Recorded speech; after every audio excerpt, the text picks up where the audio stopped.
Mas gostaria de convidar você a abrir sua Bíblia, nesse momento, na primeira carta de Paulo aos Coríntios, no capítulo 11, tão conhecido texto que usamos aqui, cada ceia. Esse texto, e vamos trazer uma mensagem bíblica com o tema Importância da Ceia do Senhor. 1 Coríntios capítulo 11, 23 a 26.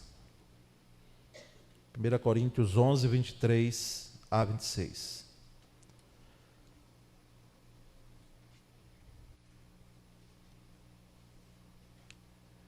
Leiamos então, os irmãos podem acompanhar na tela ou aí na Bíblia. Porque eu recebi do Senhor o que também vos entreguei, que o Senhor Jesus, na noite que foi traído, tomou o pão e, tendo dado graças, o partiu e disse: isto é o meu corpo, que é dado por vós. Fazei isto em memória de mim.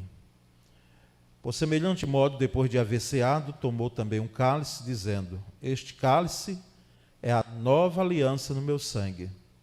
Fazei isto todas as vezes que o beberdes, em memória de mim. Porque todas as vezes que comerdes deste pão e beberdes o cálice, anunciais a morte do Senhor até que ele venha. Amém.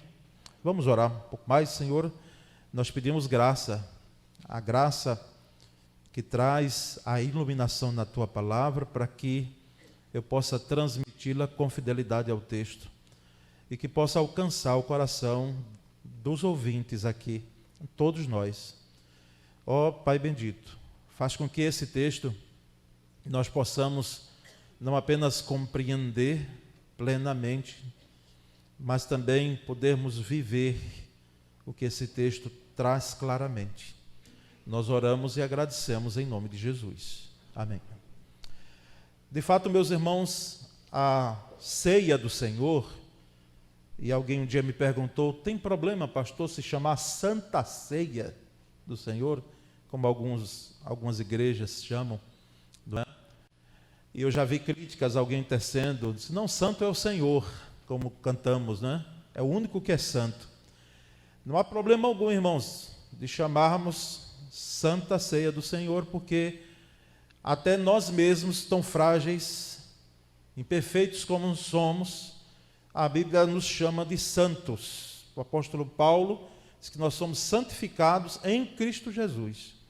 Então, se você quiser chamar Santa Ceia, não vejo problema algum. Nós, batistas, temos um termo mais apropriado, que é a ceia do Senhor. A ceia do Senhor. Eu, particularmente, uso muito mais esse termo. Mas não se trata de uma questão de termos, porque muitas vezes nós nos prendemos a coisas pequenas, como termos, que têm a sua importância, mas que não é a essência da questão. Ceia do Senhor, de fato, é um memorial, é uma ordenança, não é?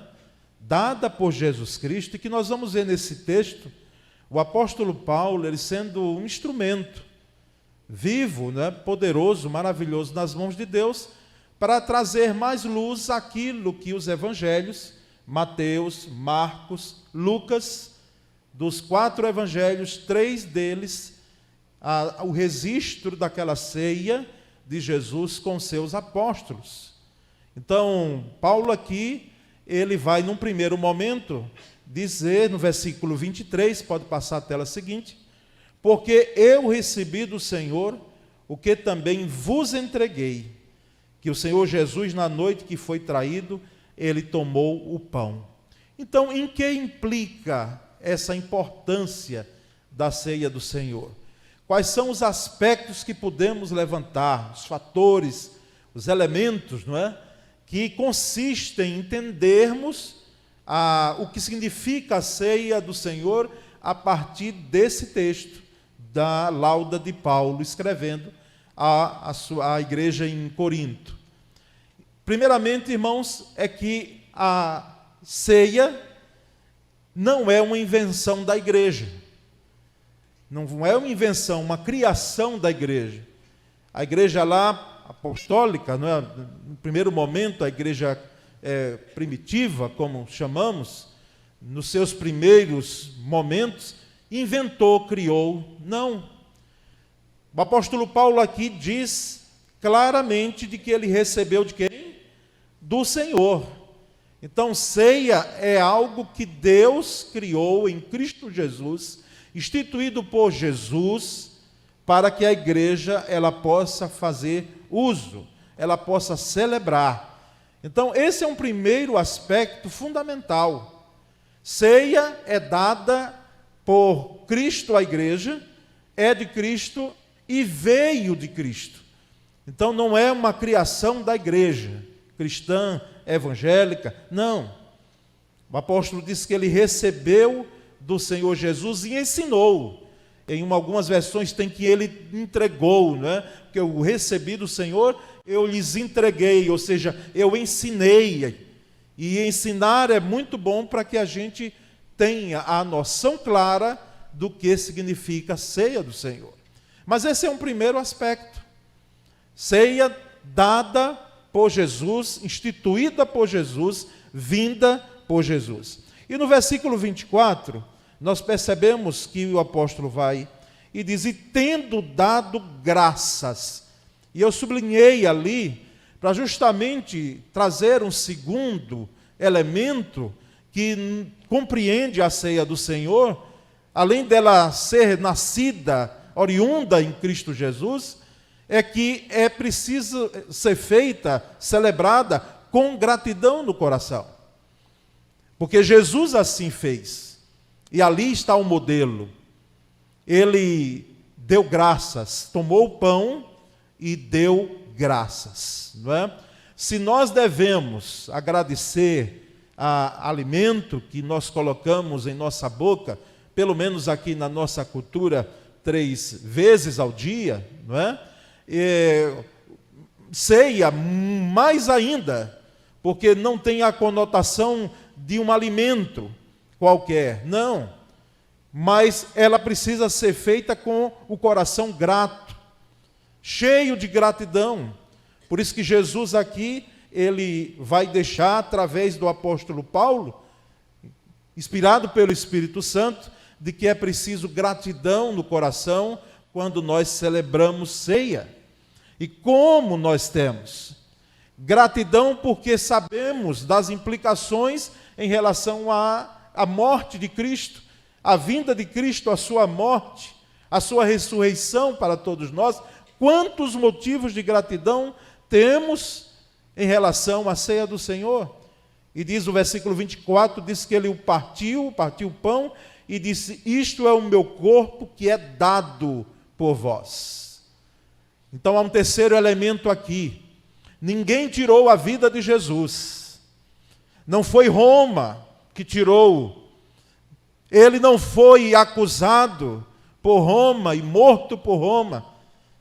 É claro que foi julgado, mas aqui está tão claro de que ele mesmo se deu.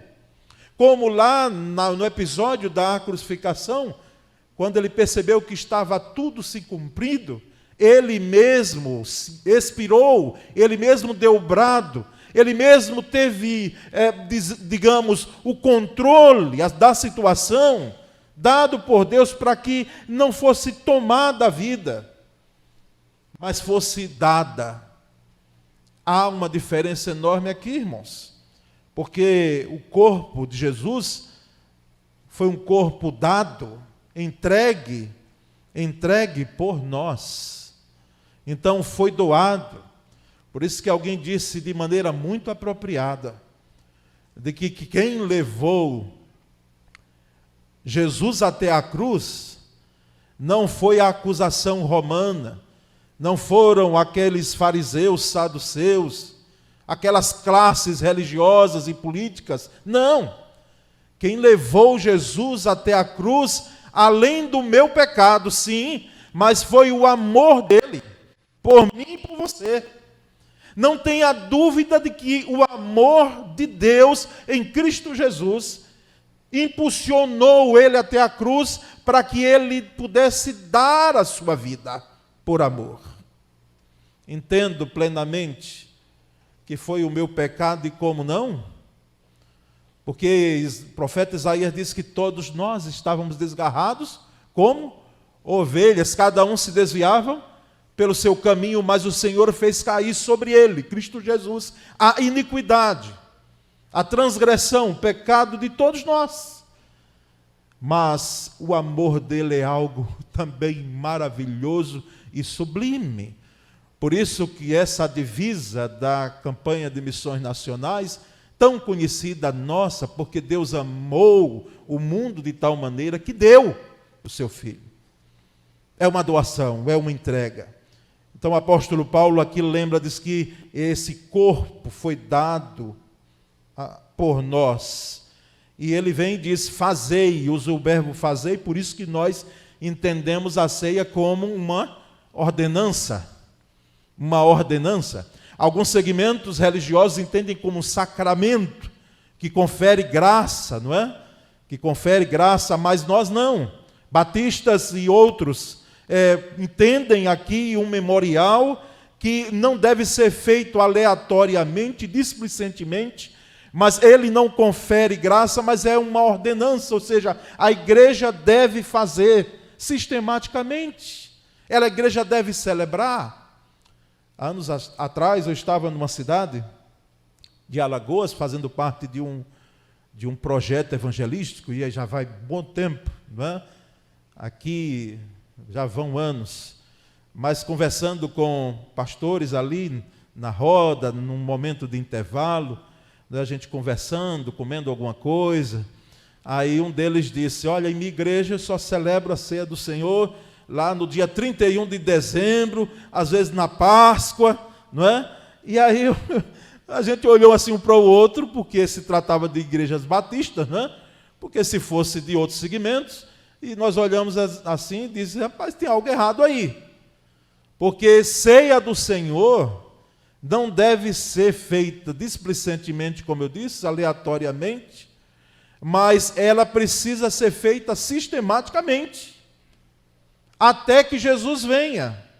Então, fazei é uma ordenança dada à igreja, e nós aqui cumprimos mensalmente, como outras igrejas fazem, não é? Cumprimos essa ordenança dada por Cristo Jesus, assim como nós temos o batismo, agora no mês de setembro, como é emocionante perceber, não é, a vida sendo alcançadas pela graça de Cristo e obedecendo e descendo as águas batismais. Então, fazei é um outro elemento, é uma ordenança, não é uma opção da igreja, não depende da agenda pastoral, ele decidir quando vai fazer. Não, a igreja precisa entender, e a sua liderança e a sua membresia, de que ceia foi dada por Cristo Jesus, para que seja feita de maneira sistemática. E aí percebemos ainda no versículo 24, que essa ceia do Senhor deve ser feita em memória de Jesus.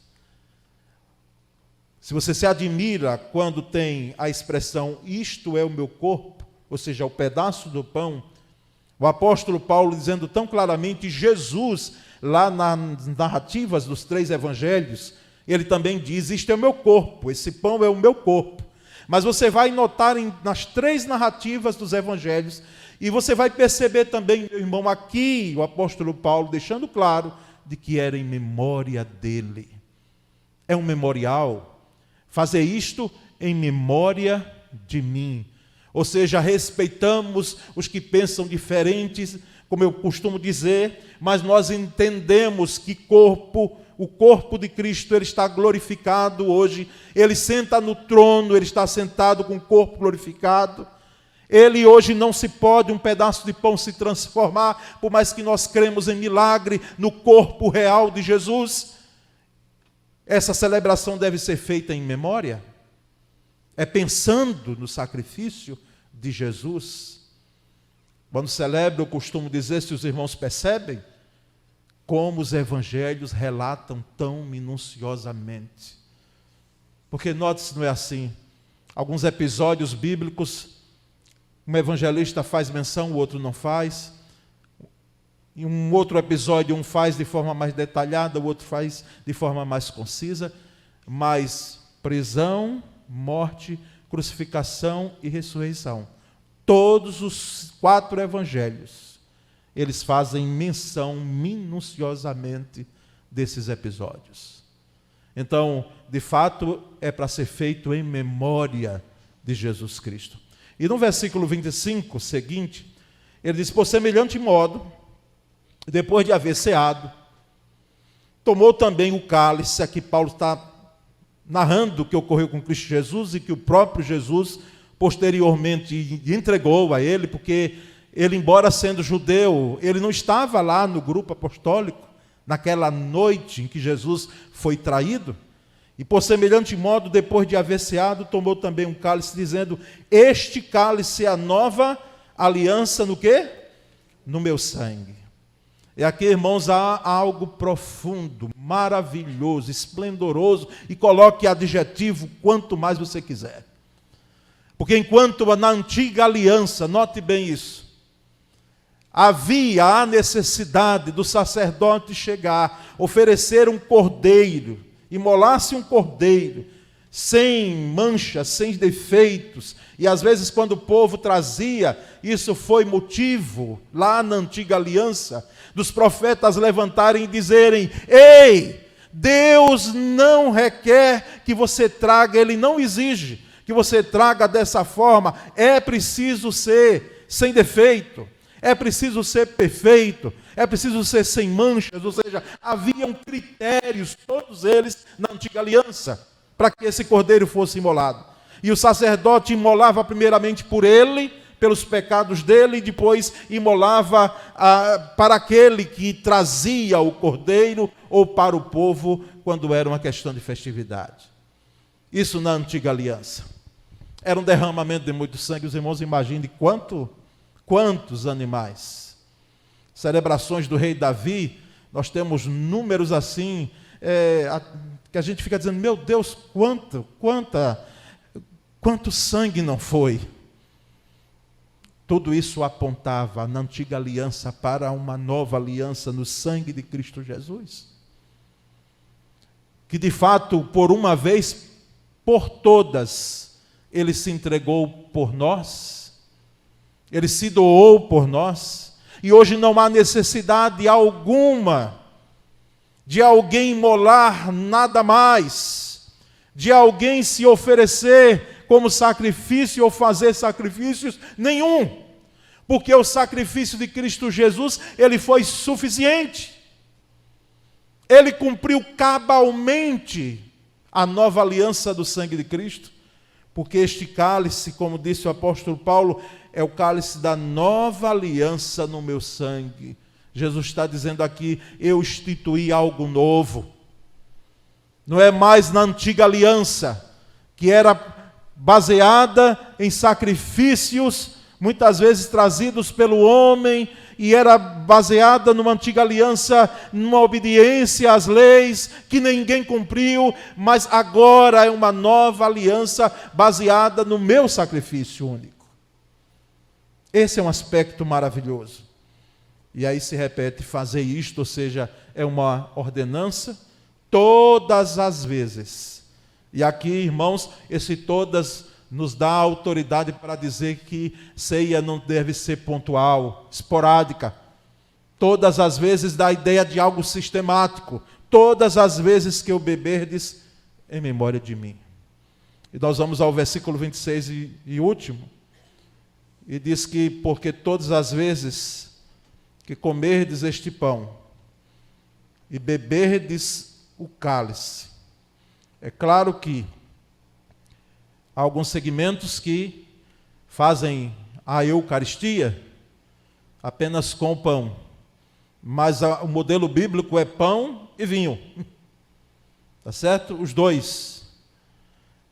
E aqui no versículo 26 está claro: porque todas as vezes que comerdes este pão e beberdes o cálice, ou seja, beberdes o vinho, anunciais a morte do Senhor até que Ele venha. 2 aspectos fundamentais que eu grafei ali, irmãos. Primeiro, ceia do Senhor aponta também para a morte de Cristo, e como não? É por essência. Anunciais a morte do Senhor. Aqui nós estamos deixando claro de que Jesus morreu e nós cremos na morte dele. E o pão nos faz lembrar disso, o sangue nos faz lembrar dessa morte de Cristo Jesus. É uma pregação que todos nós aqui estamos fazendo. Eu não estou pregando sozinho nessa noite. Todos nós aqui estamos dizendo: o Jesus Cristo, ele veio e morreu. Ele morreu. Mas a ceia do Senhor também aponta de que ele, assim como ele morreu, e para voltar ressuscitou, né? Ele voltará. Ele voltará. Por isso que ceia do Senhor anuncia a morte do Senhor Jesus, mas também anuncia a volta do Senhor Jesus. E a igreja deve fazer essa ceia até que ele, Jesus Cristo, venha, porque ele voltará. É uma promessa que nós temos. E é preciso que nós nos policiemos enquanto igreja, que pode ser, como alguém já disse, que nós nos miremos muito aqui na terra, e nós somos cidadãos aqui, nós vivemos aqui na terra, nós precisamos sim ter as interações necessárias numa vida terrena, como não? Mas de tanto olharmos para situações terrenas, nos esqueçamos, irmãos, de olhar de que existe uma volta de Cristo, ou seja, olhar para o alto, como diz as Escrituras. Olhar para o alto, olhar para cima, olhar para a volta. Existe uma volta, uma promessa de uma volta iminente de Cristo Jesus. Ele voltará. E a ceia do Senhor nós aqui fazemos para anunciar essa volta dele. Um dia ele voltará. Um dia ele rasgará o céu e voltará para buscar a sua igreja e cumprir o seu plano, o seu propósito, de fazer novas todas as coisas. Mas parece que o tempo, quando vai passando, e às vezes a gente ouve algumas coisas como pregador. Lembro uma vez, ainda em congregações, interior do estado, e a gente numa praça pública, e cantamos, e alguém disse: mas não tem muito tempo não essa conversa de que Jesus vai voltar e até hoje não voltou? Será que ele não esqueceu de voltar? Porque já tem tempo, são mais de 2000 anos a igreja proclamando isso, de que Jesus vai voltar, e nada aconteceu. Meus irmãos, nós não temos a dimensão de que tudo quanto ocorre no mundo, a cada dia, a cada passo, a cada tempo, vai se avolumando, vai se construindo uma estrada para a consumação dos séculos. E nós devemos olhar as Escrituras, fazer como os bereanos, e juntarmos aquilo que de fato nós lemos, nos recursos que temos à disposição e ouvimos, voltarmos o nosso olhar para o sermão profético de Cristo Jesus, lá em Mateus. Algumas coisas se cumpriram, outras jamais, aliás, ainda não se cumpriram. E nós percebermos que a volta de Jesus Cristo é algo iminente. Vai acontecer.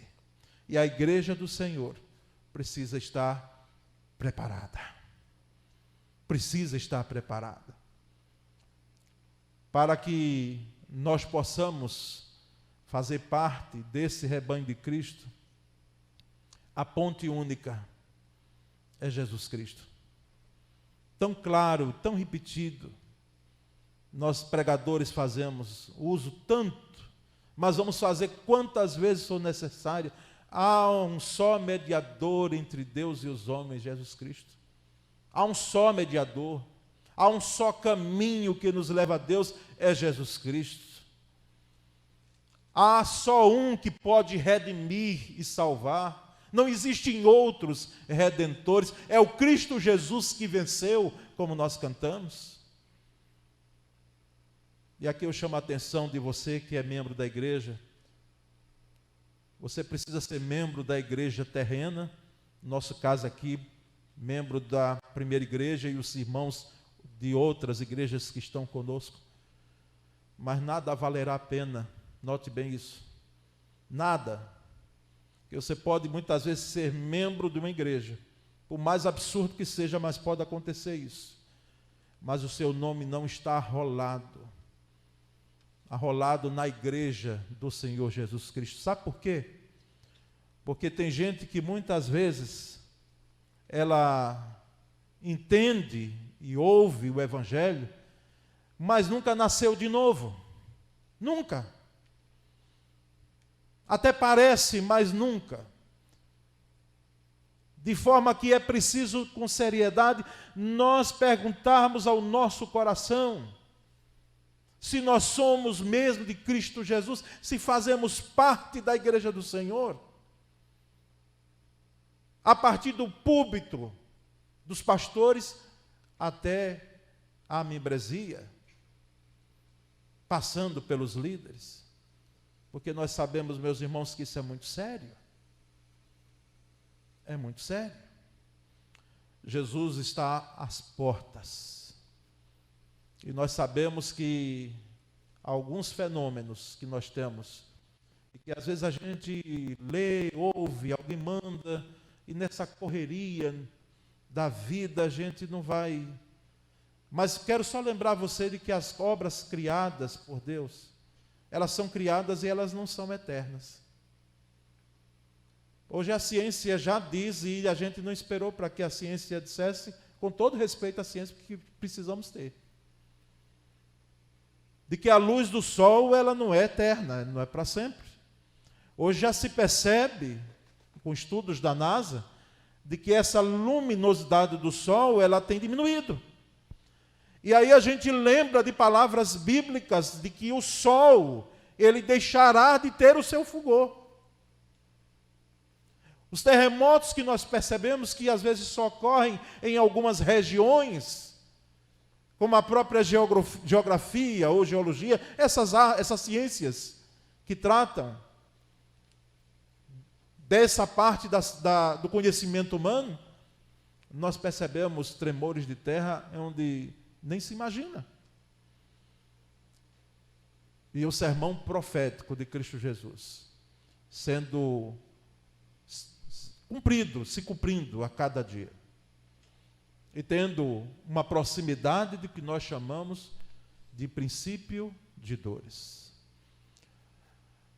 Tudo isso, irmãos, para dizer que Jesus, Ele está vindo e a ceia do Senhor aponta para a volta de Cristo Jesus. Devemos celebrar até que Ele venha. Para finalizar, aqui é um memorial. E fazemos mensalmente. Geralmente no primeiro domingo de cada mês, excepcionalmente no segundo. Mas haverá uma grande ceia, as bodas do Cordeiro, a ceia diante do trono do Senhor, retratada tão belíssimamente em Apocalipse capítulo 19. A ceia do Senhor com o Senhor da igreja. A ceia da igreja com o seu Senhor. Algo que acontecerá e que, quando olhamos para Apocalipse 19, nós percebemos o quanto Deus é maravilhoso para fazer com que em todo mundo, porque estão ali dentro desse capítulo 19, milhares de pessoas. Milhares, dizendo, digno é o Senhor de receber toda a honra, o poder, a glória, e enaltecem o Cordeiro no que nós podemos chamar de ceia do Senhor. Então preparemo-nos, porque aqui é apenas um grande ensaio para aquele grandioso dia e na eternidade, quando estaremos com Cristo Jesus. Amém, meus irmãos? Seja edificada a igreja e alertado os corações, somente do que se tange, e ninguém se escandalize em relação a sondarmos o nosso coração e dizer, Senhor, és Tu mesmo, meu Senhor, o único Senhor e Salvador da minha vida. Eu nasci de novo mesmo em Cristo Jesus. Eu sou de Cristo de fato pela graça. Não há dúvida em meu coração de que eu pertenço a Cristo e fui resgatado por Ele, única e exclusivamente pela graça. Cada um pergunte a si mesmo. Eu quero orar nesse momento. Senhor, nós te agradecemos pela palavra dada à tua igreja aqui nessa noite. Muito obrigado, Senhor, porque cada vez que aqui estamos e nos reunimos para a celebração de ceia do Senhor, nós percebemos claramente, Senhor, o quanto nos amou, o quanto nos ama Jesus. Muito obrigado por tão gloriosa redenção. Obrigado, Senhor, porque o Senhor se doou por nós. Muito obrigado, Senhor Deus, porque as tuas promessas têm se cumprido na vida da tua igreja. E até que o Senhor volte, aqui estaremos nós, nesta geração e outras que virão, para glorificar e exaltar o teu nome, tu que és digno de todo louvor e honra e glória. E nós oramos em o nome de Jesus. Amém.